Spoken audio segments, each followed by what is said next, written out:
மக்களுடன் மனதின் குரல் பொதிகை தமிழ் தொலைக்காட்சியில் 126வது மாதத்தை எட்டி சரித்திர சாதனை படைக்கும் பிரதமர் மோடியின் மன் கி பாத் நிகழ்ச்சி. நாட்டு மக்களுடன் உரையாடும் மோடிஜி நமோ ஆப் மற்றும் சாரல் ஆப் மூலம் பிரதமரோடு பேசி மகிழும் அரிய வாய்ப்பை பெற்றிடுவீர். வி ரமேஷ் வழக்கறிஞர், மாவட்ட பொதுச் செயலாளர், மத்திய சென்னை மேற்கு மாவட்ட பாஜக. No compromise. உங்க சைடுலயும் எங்க சைடுலயும். It's a GT promise. GT Holidays, South India's #1 travel brand. இந்த ஊடகங்களை வைத்துக்கொண்டு நரேட்டிவ் செட் பண்ணுறதுக்குல்ல, அது ஒரு நியாயமான ஒரு இதுவே கிடையாது, அரசியலே கிடையாது. இது பாருங்க, சிஎம் அவர் கொண்டு அதை பேசுறாரு முப்பெரும் விழால. இங்கே பாருங்க, இங்கேருந்து அமித்ஷா போய் பார்க்குறாரு பாருங்க, பார்த்துட்டு முகத்தில் மூஞ்ச பூட்டிட்டு ஓடுறாரு. செங்கோட்டையன் கொடுத்த அந்த 10 நாள் கெடுவு முடிஞ்சிருச்சு இல்லையா? அதுக்கு செங்கோட்டையன் தான் கவலை பண்ணணும். ஏங்க, நான் உங்களுக்கு கெடு வைக்கிறேன் பாரு, கபர்தார், அவ்வளோதான் சொல்லிட்டேன். 10 நாளில் முடிக்கலன்னா அப்புறம் இன்னொரு 10 நாள் தருவேன், வேற என்ன? டிடிவியும் ஓபிஎஸ் மேட்டரையும் போகும்போது தான் சொல்லிட்டு போயிட்டாரு, இப்போவும் சொல்லிட்டாரு. கட்சிக்குள்ள அவங்க 2 பேரும் தலையிட மாட்டார்ன்றதையும் சொல்லிட்டாரு. அமித்ஷா தலையிட மாட்டார்னு அன்னைக்கு சொன்னார் இல்லைங்க, அதாங்க அப்படின்ட்டாரு. அப்போ டிடிவிங்க தான் பதில். செங்கோட்டையன் பிரச்சனையாக இருக்கட்டும், ஓபிஎஸ் பிரச்சனையாக இருக்கட்டும், டிடிவி பிரச்சனையாக இருக்கட்டும், அவங்களை பின்னின்று இயக்குவது யார் சார்? பின்னிருந்து இயக்குவது அண்ணாமலை, அண்ணாமலைக்கு பின்னிருந்து இயக்குவது திமுக. பிரதமருடைய பிறந்தநாள் விழாவில் 1 மணி நேரம் பேசியிருக்காரு. அப்போ எங்கே போச்சு இந்த டெங்கு வந்து என்ன ஆகும் தெரியும்ல, பிளட்லேட்டை காலி பண்ணும். ஆமாம், நீங்கள் பயங்கர சோர்வாயிடுவீங்க, நிற்கவே முடியாது, நீங்கள் குளுக்கோஸோடு தான் இருக்கணும் நீங்கள். அதனால் இந்த உருட்டுலாம் தெரிதா, அவருக்கு குற்ற உணர்ச்சி. 1,00,000 பேர் ஒரு இடத்துல கன்ஜஸ்டடாக அதை பார்த்தா பெருசாக தெரியும். மரக்கடை பகுதி சின்ன ஒரு பத்திரிகையாளர் பேசுகிற 70 சீட்டு ஜெயிச்சிருவார். ஏங்க 2010 ஜெயலலிதா கூடின கூட்டம் பார்த்தீங்கன்னா வேறு லெவலுங்க. அட, கமல்ஹாசன் வந்த பொழுது கோவையில் அவர் கூட்டின கூட்டம் அந்த மாதிரி கூட்டங்க. ஏங்க, கூட்டம் எல்லாரும் கூட்டுவாங்க. நடிகர் இல்லை, இப்போ தானே அவர் அந்த இன்னும் அந்த இது நடிகரா கிரேஸ் குறையில அரசியல் கட்சி தலைவர் சார். ஆமாம், ஒரு பேட்டி கொடுக்க சொல்லுங்க, நான் ஒத்துக்கிறேன். தனியாக வந்து எப்போ எல்லாம் இன்றைக்கி கொடுத்தாருல எடப்பாடி பழனிசாமி, அந்த மாதிரி உட்காந்து கொடுக்க சொல்லுங்கள், நான் அரசியல் கட்சி தலைவராக நான் ஏற்றுக்கிறேன். திருச்சியில் பேசினார் விஜய், பேசினார். என்ன பேசினார்? கிட்டி திட்டு பண்ணியிருக்கிறாரு, மணச்சநல்லூர் எம்எல்ஏ கட்சிக்காரங்களே பண்ணியிருக்காங்க. கல்வி பற்றி பேசினார். கல்வி தொகை, உதவித்தொகை இது பண்ணல. வேறு நீட் பற்றி, நீட்டை எதிர்க்கிறோம், டீலிமிட்டேஷன் எதிர்க்கிறோம். இது ஒன் நேஷன் ஒன் எலெக்ஷன் எதிர்க்கிறோம். வேறு என்ன பேசினார்? ஓட்டு திருட்டு செய்கிறார்களே, எஸ்ஐஆர், அவ்வளோதான். எல்லாம்னா ஒரு வரி. இப்போ போனார் திருச்சிக்கு, அப்போ கூப்பிட்றாங்க, சார்ன்றாங்க, போகிறாரு. திருச்சியில் இறங்கணுன்னா அங்கே ரிப்போர்ட்டருங்க சார் ஏன் சொல்லுங்களேன். இன்னைக்கு ஆரம்பிக்கிற பயணம் திமுகவுடைய ஆட்சியை வீழ்த்தும் சொல்லுங்களேன். என்ன அந்த வசனத்தோடு யாராவது எழுதி கொடுக்கணும்? திராவிட முன்னேற்ற கழக ஆட்சிக்கு நாங்கள் தான் மாற்று சக்தி, இன்னைக்கு ஆரம்பிக்கிறாங்க பாருங்க அப்படின்னு சொல்லுங்களேன். பேசாமல் உங்களை ஸ்கிரிப்ட் ரைட்டராக விஜய் வச்சுக்கலாம் போல இருக்கே சார். ஜான் ஆரோக்கியசாமி ஒத்துக்கணும்ல. ஆதனையர்களுக்கு அன்பு வணக்கம். இன்று நம்மோடு மூத்த பத்திரிகையாளர் திருமிகு அப்துல் முத்தலீஃப் வந்துள்ளார். வணக்கம் முத்தலீஃப் சார். வணக்கம். நல்லா இருக்கீங்களா? நல்லா. இன்னைக்கு எடப்பாடி ஒரு ப்ரெஸ் மீட்டு கொடுத்துருக்காரு. டெல்லி போயிருந்தார். போய் சிபிஆர் துணை ஜனாதிபதி சிபிஆர் அவர்களையும் ஒன்றிய உள்துறை அமைச்சர் அமித்ஷா அவர்களையும் எடப்பாடி அவர்கள் பார்த்தாரு. அமித்ஷா அவர்களை பார்த்துட்டு வெளியே வரும்போது ஒரு ஃபோட்டோ, ஒரு சின்ன வீடியோ, முகத்தை தொடச்சிட்டு வந்தாரா இல்லை முகத்தை மூடிட்டு வந்தாராங்கிறதே ஒரு மிகப்பெரிய ஒரு டிபேட்டாக மாறி இருக்கு. ஸோ அதை வச்சு ஒரு மிகப்பெரிய ஒரு நரேட்டிவை செட் பண்ணிட்டாங்க. அவர் எடப்பாடி பழனிசாமி கிடையாது, முகமூடி பழனிசாமி அப்படிங்கிற ரீதியில் திமுக. எடப்பாடி பழனிசாமி அது கிடையாதுன்னு ஒருத்தர் சொல்லிட்டாரு தெரியுமா? அவர் எடப்பாடி பழனிசாமி கிடையாது, முகமூடி பழனிசாமின்னு திமுகவும் பேசுகிறாங்க, அமமுக எல்லாமே வந்து மிகப்பெரிய ஒரு நரேட்டிவாக செட் பண்ணிட்டாங்க. அதற்கு விளக்கம் கொடுக்கும் விதமாக தான் எனக்கு எடப்பாடி பேசியிருக்காரு. ஏங்க, நான் அமித்ஷா பார்க்க போகிறேன் தான் நாங்கள் சொல்லிட்டு போனேன், நான் எதுக்கு முகத்தை மூடணும் அப்படிங்கிற ரீதியில் வந்து ஒரு ஒரு ப்ரெஸ் மீட் கொடுத்துருந்தாரு. திமுகவை அட்டாக் பண்ணி பேசியிருக்காரு. என்ன சார் நடந்துச்சு டெல்லியில்? குறிப்பாக ஏன் வந்து இப்படிப்பட்ட நரேட்டிவை செட் பண்ணி? ஒரு விஷயம் மட்டும் சொல்லிடுறேன். அது முகத்தை மூடிட்டு போனாரா, முகமூடி போட்டு போனாரான்ற சந்தேகம் எனக்கெல்லாம் இல்லை. நான் நேற்றுலேருந்தே சொல்லிக்கிட்டு இருக்கிறேன்.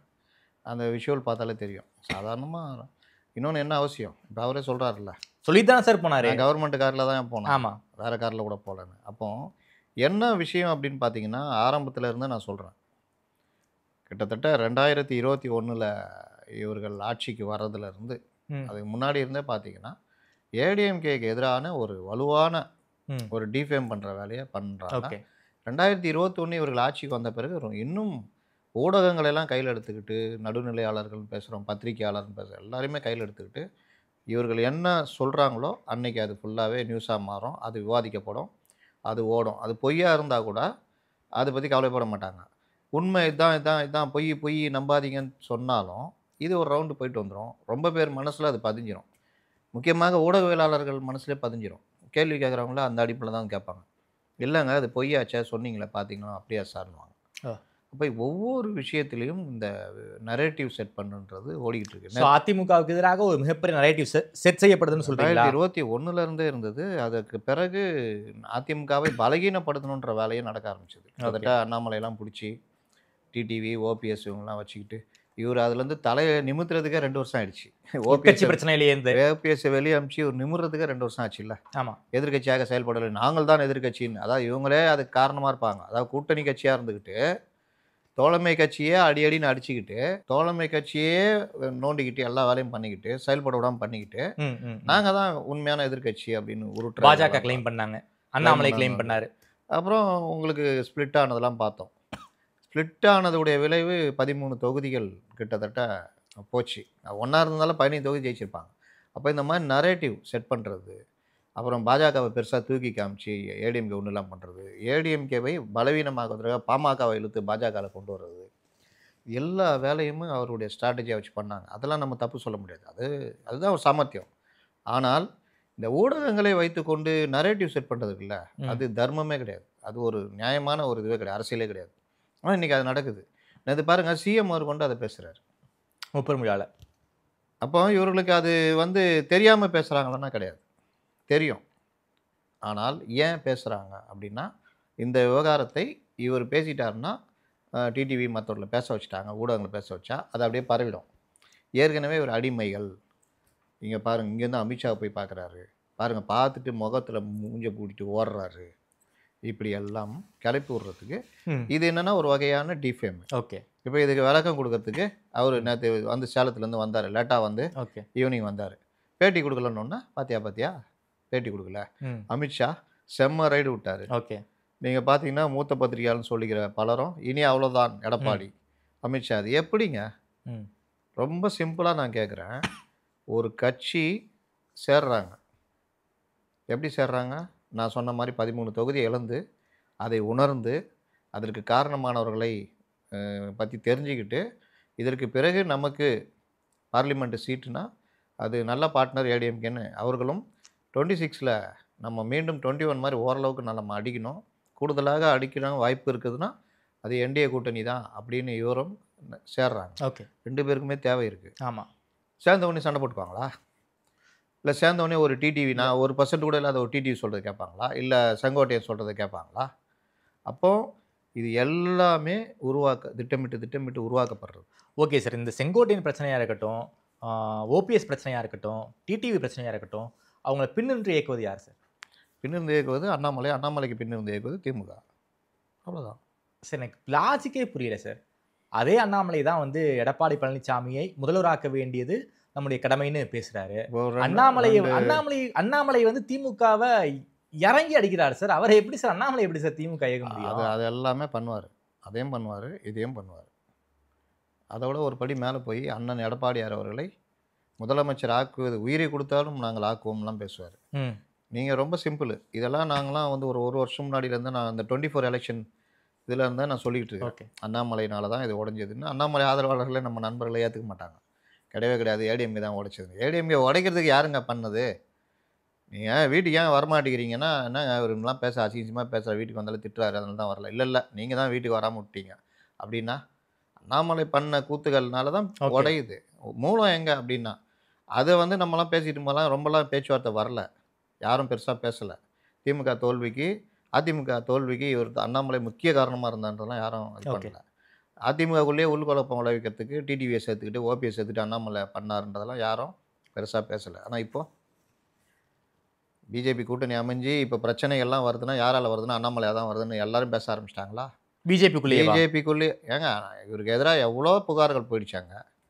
ஏன் எடப்பாடிக்கிட்டே நாங்கள் சொன்னால் எடுபடாதுங்க, இவர் மேலே பொறாமையில் சொல்கிறேன்னுவாங்க, நீங்களே கண்கூடா பாக்குறீங்களா, நீங்களே சொல்லுங்கன்னு சொல்லிட்டு. அதனால தான் நிர்மலா சீதாராமன் அந்த ஐடிசி பிரேக்ஃபாஸ்ட் மீட்டிங்கில் அண்ணாமலையை பேசலாமல் விமர்சனம் பண்ணாங்களா?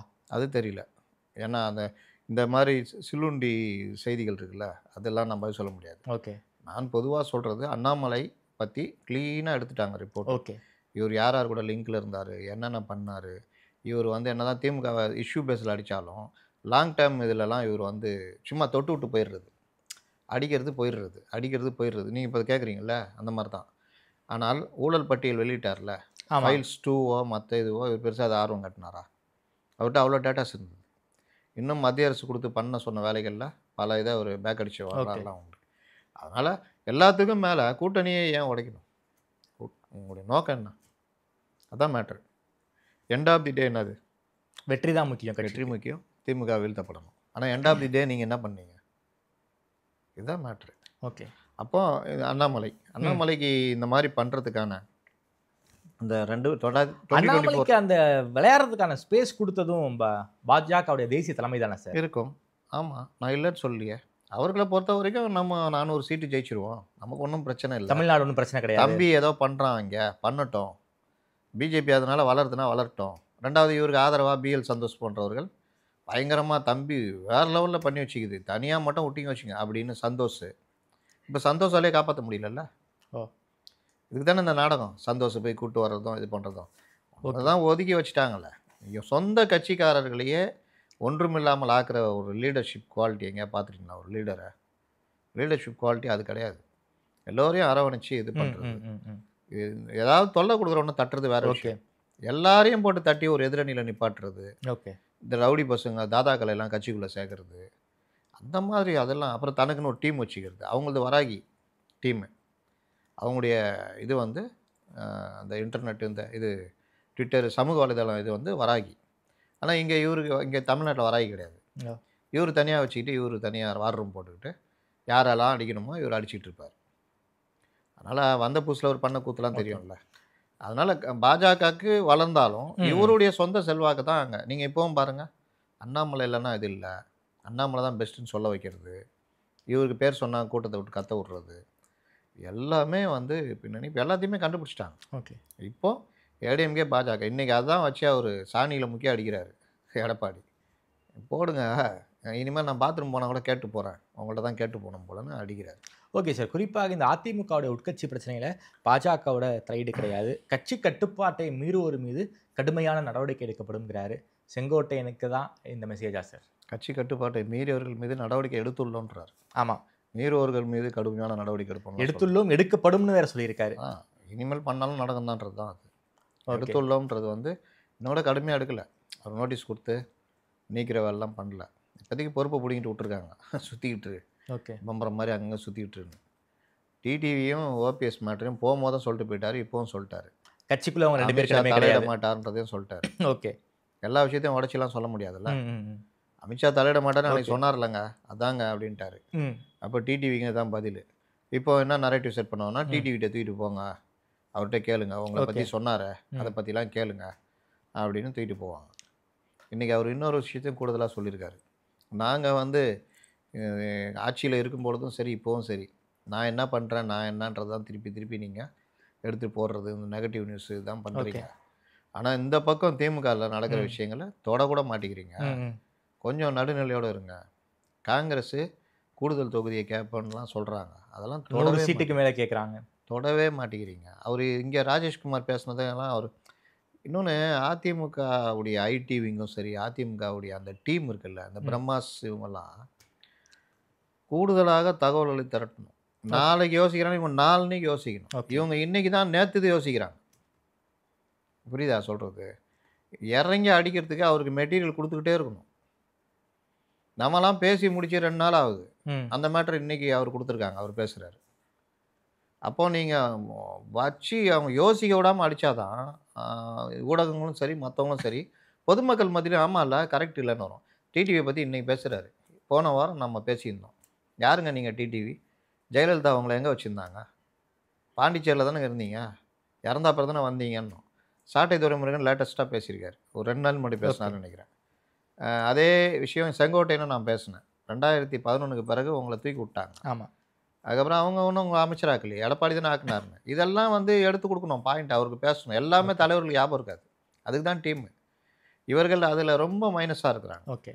ஆனால் இங்கே 100 பேர் வேலை செய்கிறான், ஒன்று மாதிரி தான் ஒன்று எடுத்து கொடுக்குறான், தப்பான விஷயத்தையும் எடுத்து கொடுக்குறான். இதை பேசுங்க தலைவரை, பேசினா தான் நமக்கு இதுன்ற மாதிரி. இந்த முகமுடி மேட்ரு இதெல்லாம் முதல்ல ஒரு பேசக்கூடாது. ஓகே, இழுக்கு தானே. அதுவும் கட்சி நிகழ்ச்சியில் பேசியிருக்காங்க. கட்சி நிகழ்ச்சியில் இது என்ன விஷயம்னா, நீங்கள் இவரை இயக்குறார்கள்ன்றது எல்லாருக்குமே வெளியே தெரிய ஆரம்பிக்குது. அவர் பஸ்ஸில் ரோட் ஷோ வராரா, நீங்களும் வாங்க, அட கூட்டத்துக்குள்ளேயே வாங்க, நடுவில் கை காட்டுவாங்க, அதை ஒரு கேமரா வச்சு எடுத்துக்கிட்டு போட்டுக்கிட்டு இந்த மாதிரிலாம் வந்து அவரை ஒரு நடிகர் மாதிரி ஆகிட்டு ஆனாலும் போயிட்டு கரூர்ல நல்ல கூட்டம் பாத்தீங்களா? கரூர்ல நல்ல கூட்டம் பாத்தீங்களா? ஏங்க கூட்டம் எல்லாரும் கூட்டுவாங்க, அதான் சொல்கிறேன்னே. அதுவும் திமுகலாங்க ஒரு மேட்ராங்க கூட்டம் கூட்டுறதுக்கு. திமுக அதிமுகலாம் ஒரு மேட்ரே கிடையாதுங்க. இவருக்கு தானாக வரும். நடிகர் இல்லை, இப்போ தானே அவர் அந்த இன்னும் அந்த இந்த இது நடிகரா? கிரேஸ் குறையிலல்ல. அரசியல் கட்சி தலைவர் சார். ஆமாம், ஒரு பேட்டி கொடுக்க சொல்லுங்க, நான் ஒத்துக்கிறேன். தனியாக வந்து எப்பா எல்லாம் இன்றைக்கி கொடுத்தாருல எடப்பாடி பழனிசாமி, அந்த மாதிரி உட்காந்து கொடுக்க சொல்லுங்கள், நான் அரசியல் கட்சி தலைவராக நான் ஏற்றுக்கிறேன். ஆளாக நான் அவரை ஏற்றுக்கிறேன். அவர் ஏற்றுக்கிட்ட ஆளுங்க தானே நாங்கள்லாம். வரட்டும், பண்ணட்டும், அவர் அரசியல் சொல்லட்டும், ஏன் வரக்கூடாதா? திருச்சியிலேயே எங்கேயோ டோரை திறந்து வச்சுட்டாரு.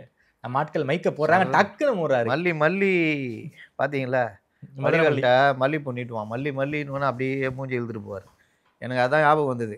சரி போட்டால் புலம்புவானுன்னு சொல்லிட்டு விட்டுட்டேன். ட்விட்டரில் தூக்கி போட்டு விட்டேன்னா, ஓகே ப்ரோ ஓரளவு தான் ப்ரோ, சும்மா நோண்டக்கூடாதுன்னு விட்டுட்டேன். அப்புறம் பார்த்தா யாரோ போட்டிருக்காங்க. நம்மள மாதிரியும் பலருக்கும் சிந்தனை வரும்ல. அதனால் இவர்கள் எல்லாம் இன்னொருத்தருக்கு தலையாட ஆரம்பிச்சிடும். மைக்கை நீட்டினோன்னா அப்படியே தலையாடிக்கிட்டே இருக்கும். மைக்கை இழுத்தா தலை நின்றோம். மறுபடியும் நீட்டினீங்கன்னா மறுபடியும் தலை ஆடும். என்னையா உன்ட்ட கேட்க போகிறாங்க? அரசியலுக்கு தானே வந்துட்டீங்க, கொஞ்சம் கூட வெக்கப்பட வேணாம். அரசியலுக்கு வந்துட்டீங்க, ஒரு 2 வார்த்தை கேட்குறான், மைக்கை போட்டு கேட்குறான், சொல்லுங்களேன் பதில. ஆசை மட்டும் இருக்குது தலைவர் ஆகணும்னு. தலைவர் ஆகணும்னு ஆசை இருக்கா? என்ன சார் சொல்கிறீங்க? தலைவர் தானேங்க அவர், பொதுச் செயலாளர் சார். அவர் பொதுச் செயலாளர்னா உங்களுக்கு இதுன்னா ஒரு கட்சியுடைய தலைவர் மாதிரி தானே அவரும். அவர் தலைவர், இவரும் தானேங்க தலைவர். ஆமாம், கீ போஸ்ட்டில் தானே இருக்கீங்கன்றேன். அவர் பொதுச் செயலாளர், அவர் தலைவர், நீங்கள் பொதுச் செயலாளர். ஆனால் தலைவர்கள் தானே நீங்கள். ஆமாம். அதான் அந்த அர்த்தத்தில் சொல்றேன். ஓகே. நான் தலைவர் பதவிக்கே குறி வைக்கிறாரு. அதெல்லாம் வைப்பார் அவர். அவரை மீறி எங்கே தாவேக்கால் நடக்குது? எல்லா இடத்துலையும் கோஷ்டியும் இதுவும் தான் நடந்துக்கிட்டு இருக்குது. இப்போ தென்காசி போகிறாரு. தென்காசியில் பார்த்தீங்கன்னா கிரிப்சன் ஒருத்தர் ஏற்கனவே அவர் மண்டத்துக்காக உழைச்சவர். அவர் தான் செயலாளராக இருந்தார். ஓகே. அப்புறம் ஒரு டிஜிட்டல் பிரச்சனை குற்றத்தில் மாட்டி கேரளா போலீஸில் மாட்டி தூக்குனாங்க. சரி. இதை தான் சாக்குன்னு பயன்படுத்திக்கிட்டு இன்னொருத்தர், ஒரு பெரும் செல்வந்தருடைய பையன், அவர் பேர் வந்து விபின் சக்கரவர்த்தி. அவர் இப்போ மாவட்ட செயலாளர். ஓகே. இப்போ இவர் பெரும் செல்வந்தருடைய பையன். ஆமாம். அப்படின்னா பெரிய தொகை விளையாடி இருக்கும்னு நினைக்கிறேன். அப்படின்னா ஒரு பெரிய தொகை விளையாடி இருக்கும் போல இருக்கே. அது நான் சொல்ல முடியாது. அப்போது என்ன ஆச்சுன்னா வந்துட்டார். கட்சி உழைச்சவங்க வேறு யாராவது தானே கொண்டு வந்துருக்கணும். ஆமாம். சரி, இவரை மாட்டினவரை ஏதாவது பண்ணோம்ல, அவரே பார்த்தா இணை செயலாளர். இப்போ மறுபடியும் உங்கள் கோஷ்டி சண்டை பெருசாக போய்கிட்டு இருக்கு. இவங்க நீங்கள் என்ன கட்சி, எல்கேஜியா யூகேஜியா? அவ்வளோதான். இந்த மாதிரி இப்போது ஒருத்தர் தாவேக்கா நிர்வாகியை கோஷ்டி முதல்ல வெட்டுறதுக்கு ஆரம்பிச்சு மாட்டிக்கிட்டு ஒரு 4 பேர் அரெஸ்ட்டுன்னு நேற்று செய்தி ஓடுது. இந்த லெவலில் தான் திமுக அதிமுக கூட இந்த கோஷ்டி பூசலுக்கு வந்து வெற்ற அளவுக்குலாம் போக மாட்டாங்களே சார். இளைஞர்கள்ல எல்லாம் ரத்தம் துடிக்கும்ல, அதனால உள்ளடி வேலை பண்ணுவாங்க தோப்பதற்காக. ஆனா அறுவாலை தூக்கிட்டுலாம் போக மாட்டாங்க. பார்த்தா நேருக்கு நேர் பார்த்தா வாங்கண்ணே சாப்பிட்டீங்களா அப்படின்னு மரியாதையை கட்டியெல்லாம் பிடிச்சி மரியாதையை போட்டு தான் அடிப்பான் பொடரியில். அது அங்கே இப்போ பாஜகலாம் பார்த்தீங்க, காங்கிரஸ் பாஜகலாம் மெயிலாக அடிச்சு தள்ளுவான். 100 பேரை வச்சு அடிச்சு அனுப்புவான். அவன் பார்த்து நொந்து நூலாக மேலிட சரி போய் தொலைன்னு லாஸ்ட்டில் நீக்கிற வேலைலாம் நடக்கும். என்ன பிரச்சனைனா, நீங்கள் வளரவே இல்லை. இந்த மாதிரி பிரச்சனைகள் இது நீங்கள் அந்த விஷயங்களில் தலையிடுறது எதுவுமே கிடையாது, போய்கிட்டு இருக்குது. அதில் தாண்டி நீங்கள் சொன்னீங்க அவர் தலைவராக வந்துட்டாருன்னா அப்போ மக்கள் பிரச்சனைக்கு வந்திருக்கீங்க. ஒரு கட்சியுடைய தலைவராக நாளைய முதல்வராக வரணும்னா தமிழ்நாட்டு பிரச்சனையை தெரிஞ்சுக்கிட்ட ஒருத்தராக இருக்கணும். பேசினாரே சார், அரியலூர்லையும் பேசினாரே தமிழ்நாட்டுடைய பிரச்சனை பேசினாருங்க, அவ்வளோதான். அதே போல் அரியலூர் மாவட்டத்துடைய பிரச்சனையை பற்றி விரிவாக பேசியிருக்காரே சார். என்ன சொல்லுது? சிமெண்ட் ஆலைகள் காரணமாக சுற்றுச்சூழல் பிரச்சனை இருக்காங்க. அதே போல ரொம்ப பின்தங்கிய மாவட்டமாக அரியலூர் இருக்கு. அப்புறம் அங்க வந்து கல்வி வளர்ச்சிக்கு ரொம்ப முக்கியத்துவம் கொடுக்குறோம். பின்தங்கினால எல்லாமே வந்துடும் அப்புறம் அப்படிங்கிறதுக்காக பேசியிருக்காருல்ல சார். அது வந்து விவசாய மாநிலம் வறட்சியா இருக்கு, அதுக்கு நீங்க முக்கியத்துவம் கொடுக்கணும் அப்படின்னு பேசியிருந்தார்ல சார். மாவட்டத்தினுடைய கோர் பிரச்சனை சார் இதுதான். இன்னைக்கு எடப்பாடி பேசினார்ல, கிட்னி பத்தி பேசினார்ல, அவர் திருச்சியில பேசினார், விஜய் பேசினார். என்ன பேசினாரு? கிட்னி திட்டு பண்ணியிருக்கிறாரு மணச்சநல்லூர் எம்எல்ஏ, கட்சிக்காரங்களே பண்ணியிருக்காங்க, அவ்வளோதான். அப்புறம் வேறு என்ன? கல்வி பற்றி பேசினார். கல்வி தொகை உதவித்தொகை இது பண்ணல. வேறு நீட் பற்றி, நீட்டை எதிர்க்கிறோம், டீலிமிட்டேஷன் எதிர்க்கிறோம். இது ஒன் நேஷன் ஒன் எலெக்ஷன் எதிர்க்கிறோம். வேறு என்ன பேசினார்? வாக்குறுதி சொன்னீர்களே செய்தீர்களா? ஓட்டு திருட்டு செய்கிறார்களே, எஸ்ஐஆர், அவ்வளோதான். எல்லாம் என்ன ஒரு வரி, எதுவும் பேசலன்னு சொல்லக்கூடாதுல்ல. இது பேசினேன். இப்போ கட்டுரை எழுதுகிறோம், நான் இப்போ செய்தியிலலாம் இந்த ஒன் இண்டியாவில் நான் ஒர்க் பண்ணும்போது அங்கே செய்தி எப்படி கொடுக்கணும்னா குறைந்தது 4 பேராகிராஃப் இருக்கணும். 4 பேராகிராஃபுக்கும் 4 சப்டைட்டில் இருக்கணும். 4க்கும் 4 படம் வைக்கணும். ஒரு செய்தி போகிறதுக்குள்ள தாலி அறுந்துடும். இதில் ரொம்ப பேர் அதுலேயே அங்கே ஒர்க் பண்ணுறவங்க என்ன பண்ணுவாங்கன்னா, பழைய செய்தி இருக்குல்ல தூக்கி ரொப்பி சாணி அடிச்சுட்டு இந்நிலையில் நம்ம தென்னை மரம் கதை எழுதி மாடை கட்டுவாங்க. நமக்கு அது இயற்கையாக வராது. அப்போ ரொம்ப ஒரு மாதிரி வெறுப்பாக தான் இருக்கும். இப்போ எழுதும் போது தலைப்பு போடுறோம்ல, சப்டைட்டில் போட்டுட்டு எழுதுறோம். Subtitle paragraph, subtitle paragraph. இந்த பேராகிராஃப்லாம் உருவிட்டு இதான் செய்தின்னு கொடுத்தா நீங்கள் என்ன சொல்லுவீங்க? என்னங்க மொத்தமாக 4 வரி தான் இருக்குது. அதான் இருக்கேங்க. கிட்னி திருட்டு திமுக எம்எல்ஏ மருத்துவமனையில் சொல்லியிருக்கேண்ணே. இது இன்னைக்கு எடப்பாடி பேசினார் பார்த்தீங்களா? எப்படி பேசினார்? அதே கிட்னி திட்ட தான் பேசினார். பண்ணுறாரு. திமுக எம்எல்ஏவுடைய மருத்துவமனையே சம்மந்தப்பட்டுன்றாங்க. அங்கே வெறும் அந்த அந்த ஆப்ரேஷன் பண்ணுற இதை மட்டும் தான் நீங்கள் அதுக்கப்புறம் வேறு எதாவது பண்ணீங்களா? ஒரு அம்மாவுக்கு கிட்னி எடுக்கிறேன்னு சொல்லிட்டு கல்லீரல் எடுத்த கதைலாம் இருக்குது. பேசுகிறாருல, கொஞ்சம் தொடணும். ஓகே, நீங்கள் இன்னொன்று மக்களை சார்ந்த விஷயங்களை நீங்கள் தொடணும். நீங்கள் வசனம் பேசிக்கிட்டு இயல்பான பேச்சு உங்களது இதுவான்னு கேட்குறேன். இப்போ சீமானுக்கு இயல்பான பேச்சுன்னா ஆரம்பத்துலேருந்து எப்போவுமே ஒரே டைப்பு. பேட்டி கொடுக்கும்போது அதே மாதிரி இருக்கும். எடப்பாடி இங்கே எப்படி பேசுகிறாரோ மேடையில் அப்படி தான் பேசுவாங்க. இவர் சாதாரணமாக பேச சொல்லுங்கள், சாதாரணமாக தான் பேசுவார். இல்லை அவருக்கு மேடை பேச்சு எப்படி இருக்கும்னா, அந்த செயலியில் பார்த்தோம்ல, அண்ணா சொன்னபடி மக்களுடன் செல்லுங்கள், மக்களுடன் இதுதான் அவருடைய பேச்சு. அப்போ அங்கே மட்டும் ஏன் இது வருது, இப்படி இப்படி அப்படிலாம் வருது? நடிப்பு, ஸ்கிரிப்டு.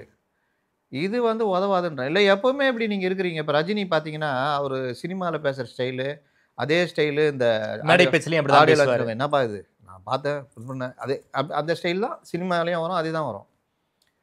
ஆனால் இங்கே அங்கே ஒரு பேச்சு இங்கே ஒரு பேச்சுன்னா எல்லாமே ஸ்கிரிப்டடுன்னு தெரியுது. இந்த பேச்சும் சொல்கிறேன் சார். இப்போ திருச்சி விஜய் திருச்சி அதே போல் அரியலூரில் பேசினார். வரக்கூடிய வாரம் நாகப்பட்டினம் அதே போல் திருவாரூர் போக போகிறாருன்னு தகவல். ஏற்கனவே திருச்சியில் ஒரு ரோட் ஷோ. இப்போ வரைக்கும் ஒரு மேலே எந்த ஒரு கேஸும் போல் நினைக்கிறேன். மரக்கடை பகுதிகளில் ஏகப்பட்ட பொதுமக்களுடைய பொது சொத்து, அங்கே மரக்கடை பகுதியில் வணிகர்களுடைய புது சொத்துக்களையெல்லாம் சேதம் பண்ணியிருக்காங்க. அவருடைய வியாபாரமே காலியாயிடுச்சு. அப்படிங்கிற ரீதியில் வணிகர்களும் வருத்தப்பட்டிருக்காங்க.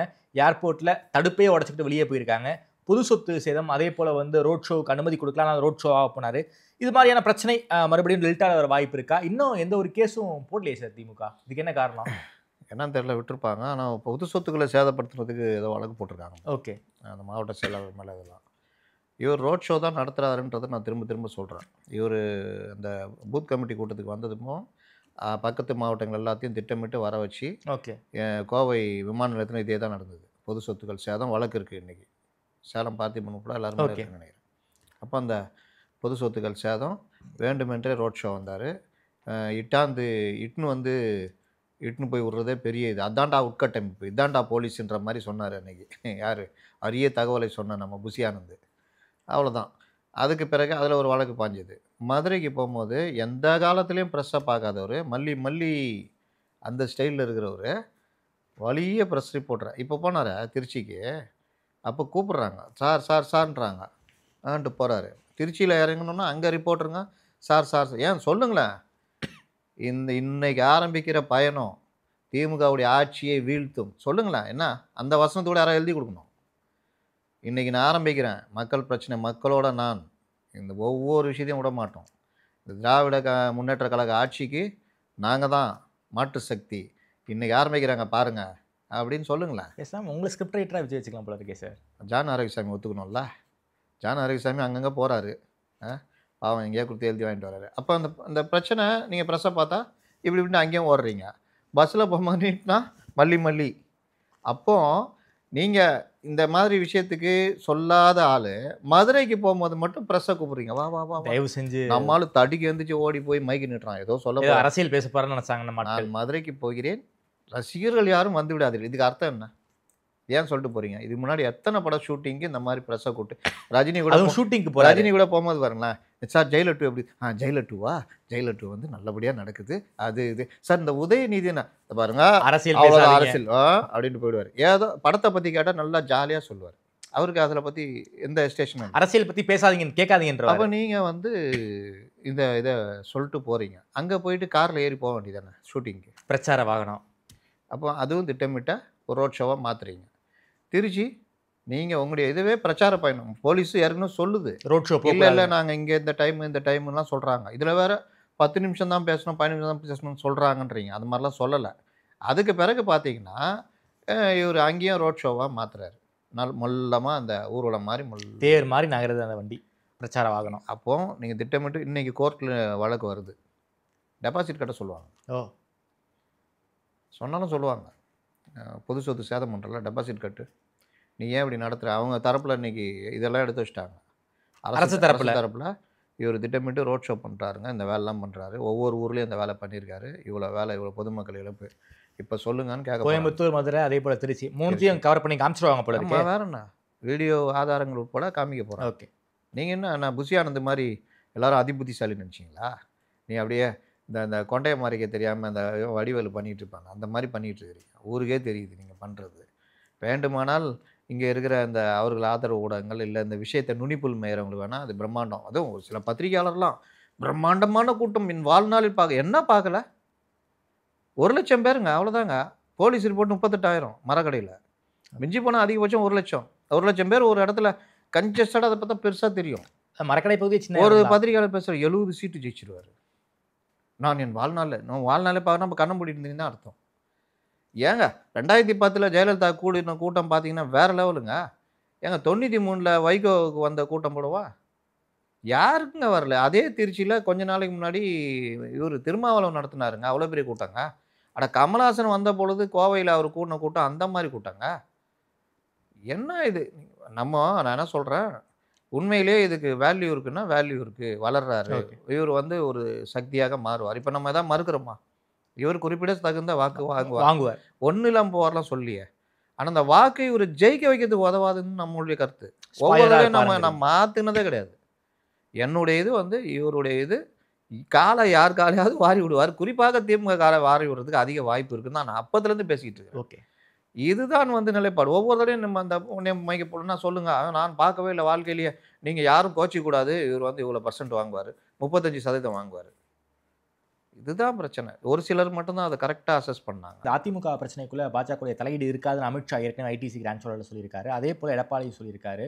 ஒரு சில பல கட்சியுடைய கட்டுப்பாட்டை மீறி செயல்படுவர்களுக்கு நடவடிக்கை எடுப்போம்ங்கிறாரு. செங்கோட்டையனுக்கு என்ன சொல்ல விரும்புகிறாரு எடப்பாடி? செங்கோட்டையன் கட்சியை விட்டு பொறுப்புல இருந்து நீக்கி வச்சிருக்காங்க சார். ஆனால் செங்கோட்டையன் கொடுத்த அந்த 10 நாள் கெடுவும் முடிஞ்சிருச்சு இல்லையா? அதுக்கு செங்கோட்டையன் தான் கவலை பண்ணணும். ஏங்க நான் உங்களுக்கு கெடு வைக்கிறேன் பாரு, கபர்தார், அவ்வளோதான் சொல்லிட்டேன். 10 நாளில் முடிக்கலன்னா அப்புறம் இன்னொரு 10 நாள் தருவேன். வேற என்ன?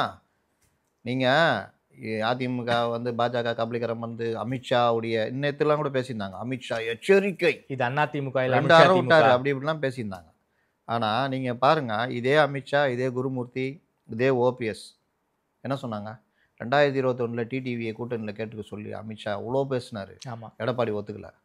ஏங்க அடிமை எது சொன்னதெல்லாம் கேட்பாங்க அப்படின்னா டிடிவி கூட்டணியில் இருந்துருக்கணும்ல, சேர்த்துக்கல. அப்போவே பண்ணலன்னா 90 சீட்டுக்கு எல்முருகன் பேசினார். ஞாபகம் இருக்குதா? எவ்வளோ சீட்டு கொடுத்தாங்க? 20 சீட்டு நினைக்கிறேன். அதனால் இதெல்லாம் இப்போ சேரும் போது என்ன சேர்ந்தாங்க? அண்ணாமலையை தூக்கிட்டாங்களா?